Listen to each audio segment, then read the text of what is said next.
La ora actuală nu mai contează unde mergi la biserică. Nu contează, bine că merge. Bine de mai are o amantă. Lasă că merge la biserică, stai liniștit că tot e bine. S-au aruncat în rătăcirea lui Balam, jertfă și bani. Jertfă și bani. Și Dumnezeu zice, nu-mi place. Au pierit într-o răscoală ca a lui Core, jertfă și slavă deșartă. Adică jertfă și păcat, jertfă și bani, jertfă și slavă deșartă. Asta nu mai credința adevărată. Dumnezeu să aibă milă de noi și Dumnezeu să ne binecuvinteze. Vă invit să vă ridicați și dumneavoastră, frate Dan, să lăudăm pe Domnul dintr-o cântare.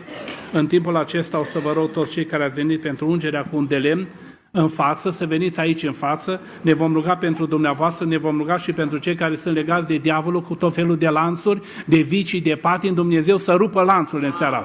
Dumnezeu să aducă eliberare, Dumnezeu să vindece orice fel de boală și orice fel de neputință din popor. În timp ce tinerii frații cântă, laudă pe Domnul, toți cei care vin pentru ungerea cu un de lemn,